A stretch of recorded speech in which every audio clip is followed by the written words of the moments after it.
डर या खौफ को देखा नहीं जा सकता, इसे सिर्फ महसूस किया जा सकता है। डर एक अनुभूति है। ये अनुभव इंसान को कभी भी किसी भी वक्त हो सकता है। ऐसा नहीं है कि डर से पार नहीं पाया जा सकता। वो कहावत तो सुनी ही होगी आपने कि इंसान अपने डर को जीतकर ही सफल बनता है। फिलहाल हम आपसे डर पे चर्चा करने नहीं, बल्कि आपको डर से रूबरू कराने आए हैं।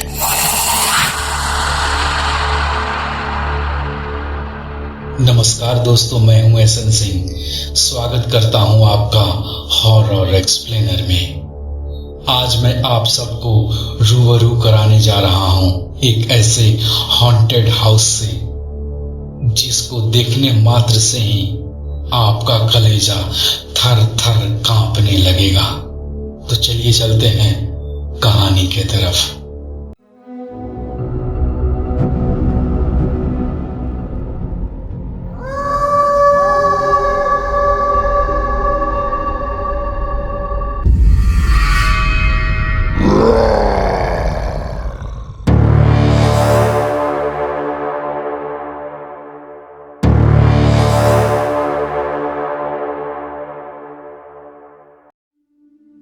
भानुगढ़ का एक ऐसा किला जहां सूरज ढलते ही शुरू होता है भूत प्रेत और आत्माओं का आतंक।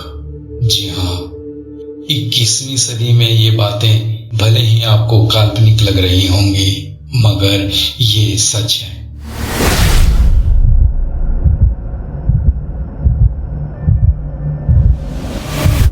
भानुगढ़ से करीब 10 किलोमीटर दूर जंगल के पास वाले हाईवे के नजदीक एक बेहद ही सुनसान और वीरान बड़ी सी बिल्डिंग पड़ी हुई थी, जिसे देखते ही कलेजा मुंह में आ जाता था। जो वहां से गुजरने वाले लोगों का ध्यान अपनी तरफ आकर्षित करता है। यदि आसपास के लोगों की बात माने तो ये घर काफी वीरान है और इस घर में अब केवल भूत प्रेत और चुड़ैलों का डेरा है।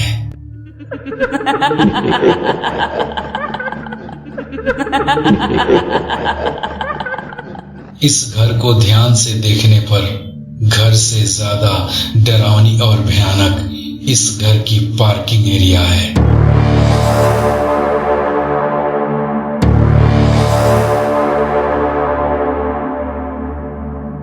जहां पे आपको एक पुरानी कार दिखेगी। लोगों का आज भी मानना है कि घर की मालकिन की आत्मा आज भी इस कार में बसती है।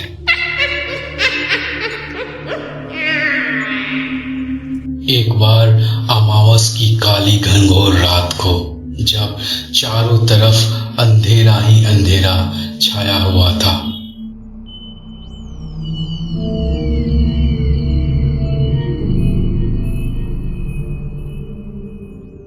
पास के जंगलों से जानवरों की अजीब अजीब आवाजें आ रही थी।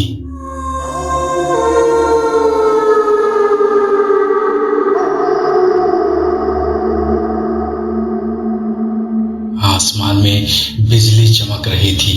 बादल बहुत जोर जोर से गरज रहे थे और कुछ ही देर के बाद बारिश होने लगती है, वो भी तेज हवाओं के साथ।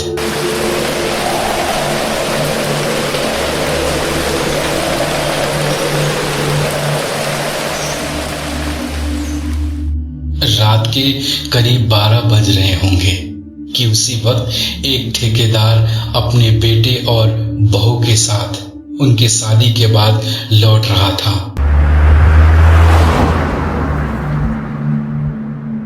और उनकी गाड़ी अचानक उस घर के सामने आकर रुक जाती है। उसके बाद वो काफी उसे स्टार्ट करने की कोशिश करते हैं, लेकिन वो गाड़ी गाड़ी स्टार्ट नहीं होती। बारिश और हवाएं इतनी तेज हो रही थीं, मानो उनकी गाड़ी ही पलट जाएगी।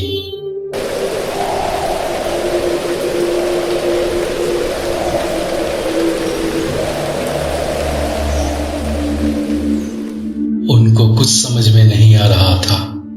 अगर वो गाड़ी पर रुकते तो गाड़ी पलट जाती।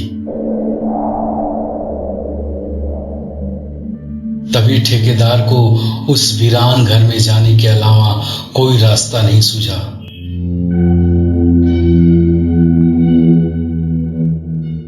थोड़ी देर यहीं रुक जाते हैं, बारिश खत्म होते ही यहां से निकल चलेंगे। ठेकेदार इतना बात अपने बेटे से कहते हुए वो गाड़ी से नीचे उतर जाता है और उस घर के दरवाजे की तरफ चल पड़ता है। ठेकेदार को उतरता देख उसका बेटा और बहू वो भी उसके पीछे पीछे हो लेते हैं।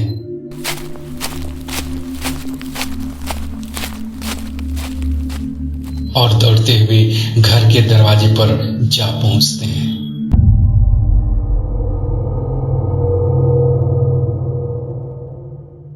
उस भयानक घर के दरवाजे पर पहुंचने के बाद जब वो दरवाजा को नॉक करते हैं तो दरवाजा अपने आप ही खुल जाता है।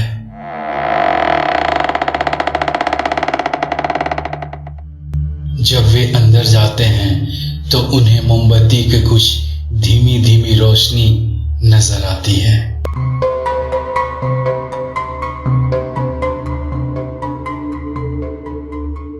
उन्हें तो बहुत अजीब लग रहा था। वे डर रहे थे शायद, लेकिन उनके पास कोई रास्ता भी नहीं था इस बारिश और बिजली से बचने के लिए।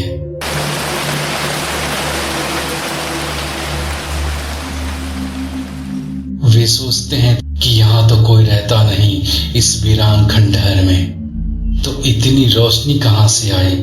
ये बात सोचते हुए उन्हें थोड़ी घबराहट होती है।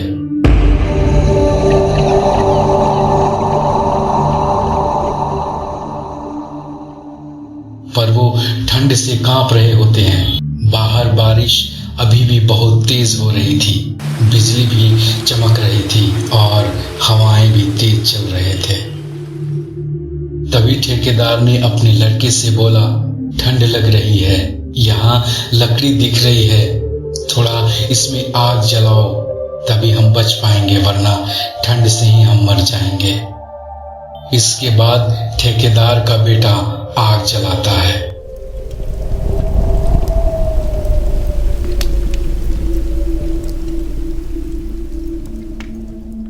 और तीनों आग के पास बैठकर अपने आप को सर्दी से और बीमार होने से बचाते हैं। शादी के बाद उनको इतनी थकान हो गई थी कि उन तीनों की आंखें कब लग गईं उन्हें पता ही नहीं चला।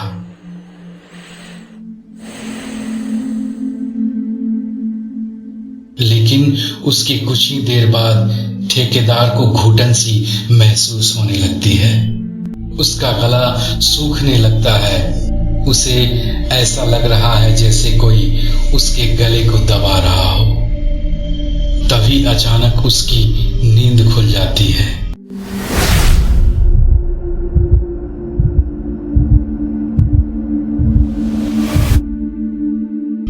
और नींद खुलते ही जो मंजर ठेकेदार के नजरों के सामने होता है, उसे देखते ही उसका शरीर सुन्न पड़ जाता है। उसका शरीर बिल्कुल फ्रीज हो जाता है। उसने कभी अपने सपने में भी नहीं सोचा होगा कि वो भयानक मंजर उसे देखना पड़ेगा खुद के ही साथ।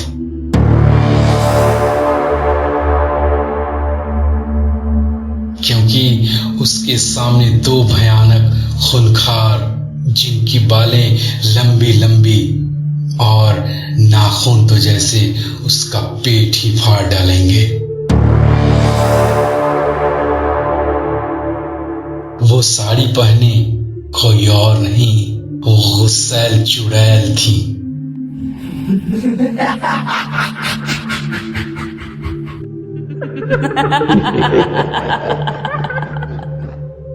जो गुस्से में काफी खतरनाक लग रही थी। वो चुड़ैल उसी वक्त जोर जोर से हंसने और चिल्लाने लगते हैं।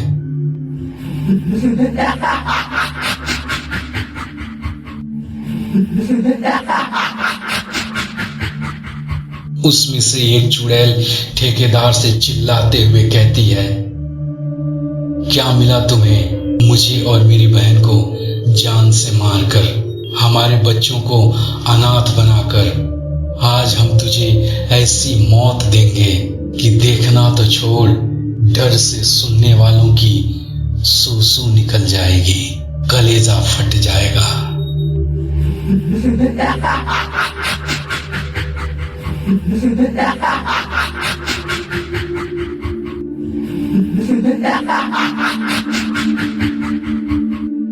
तभी एक डायन बड़े रस्सी से ठेकेदार के हाथ और पैर को बांध देती है और उसको दीवालों से लटका देती है।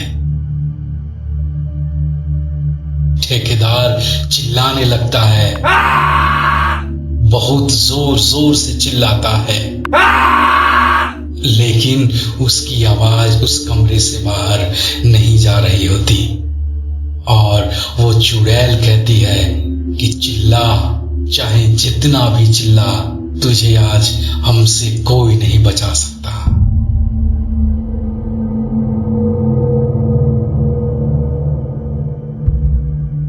ठेकेदार चाहे जितना भी हाथ पैर छोड़ता है, वो चुड़ैलें उसे नहीं छोड़ती हैं।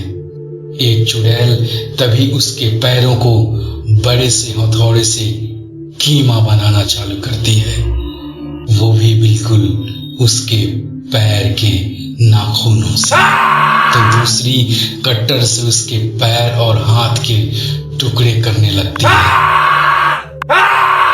ठेकेदार अभी जिंदा था। ये सारी चीजें उसके जीते जी हो रही थी। वो पल पल तड़प तड़प कर मर रहा था, उनसे बचने की गुहार लगा रहा था, लेकिन उन खतरनाक चुड़ैलों के अंदर कोई दर्द नहीं था। ठेकेदार उस दर्द से गुजर रहा था जो सालों पहले उसने किसी को दी थी। देखते ही देखते वो चुड़ैलें उसके हाथ और पैर के टुकड़े कर देते हैं,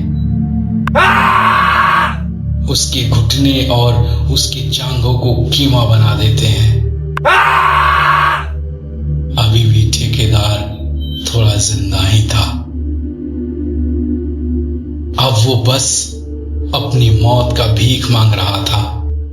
ठेकेदार के शरीर को आधे से ज्यादा काटने और हथौड़े से थूर थूर कर कीमा बनाने के बाद वो चुड़ैलें हंसते हुए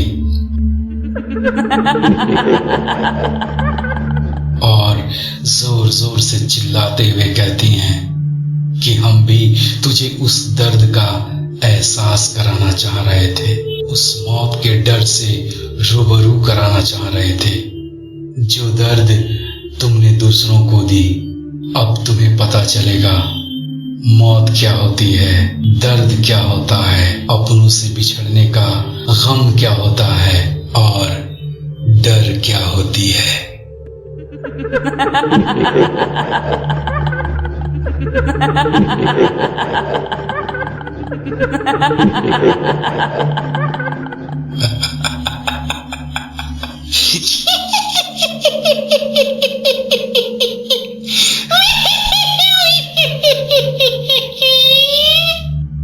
उसके बाद वो चुड़ैलें ठेकेदार की मौत का तमाशा देखती हैं, इंतजार करती हैं।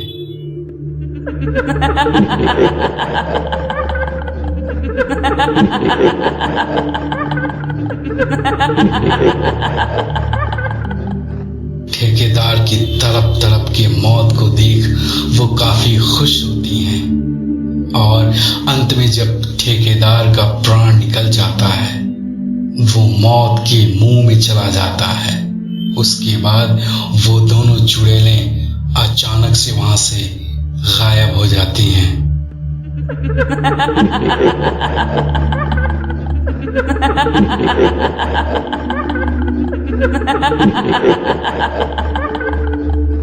सुबह सुबह उसके बेटे और बहू की जब नींद खुलती है और वे फर्श पे फैले हुए खून को देखते हैं तो उनकी चीख निकल जाती है, क्योंकि वो ठेकेदार के कटे फटे टुकड़े और चिथड़े देखकर कांपने लगते हैं। ठेकेदार की बेटी की मानसिक संतुलन उसके बाद से खराब हो जाती है। वो काफी दिनों तक बीमार रहता है और इलाज के बाद थोड़ा ठीक भी हो जाता है, पर आज भी जब उसको वो मंजर याद आता है तो उसे दौरे पड़ते हैं। सुबह होते ही गांव में इस बात की हाहाकार मच जाती है और लोग उसे देखने के लिए उस घर की तरफ दौड़े दौड़े आते हैं। उनमें से कुछ लोग ये बातें बुदबुदा रहे थे कि इसके साथ तो यही होना था, क्योंकि ये उन दो बहनों को मौत की नींद सुला दिया था जिनका ये घर था, जिनसे उनका घर ये छीनना चाहता था। कौड़ी के भाव देकर उनकी जमीन को खरीदना चाहता था, लेकिन जब वे तैयार नहीं हुए, उन्होंने घर को बेचने से इनकार कर दिया, तब इस जालिम ठेकेदार ने ही उन दो बहनों की हत्या कर दी और इस घर पे अपना कब्जा कर लिया। लेकिन जब भी वो इस घर को बेचना चाहा, खरीदने के लिए कोई तैयार नहीं होता। अगर कोई खरीदना भी चाहता तो उसके घर कुछ ना कुछ अनहोनी हो जाती। तब से लेकर अब तक ये घर वीरान पड़ा हुआ था, क्योंकि इस घर पे इन दो बहनों का कब्जा था। जैसी करनी वैसी भरनी। नमस्कार दोस्तों, अगर ये हमारी कहानी आपको जरा से भी अच्छी लगी हो तो प्लीज इसे लाइक करें, शेयर करें, हमारे चैनल को सब्सक्राइब करें, थोड़ा सा सपोर्ट हमें भी करें। आपका प्यार हमें मिल रहा है और आपसे हम उम्मीद करते हैं कि आगे भी आप लोग हमें प्यार देते रहिएगा। तो मिलते हैं आपसे एक नई कहानी के साथ। तब तक के लिए जय हिंद, वंदे मातरम।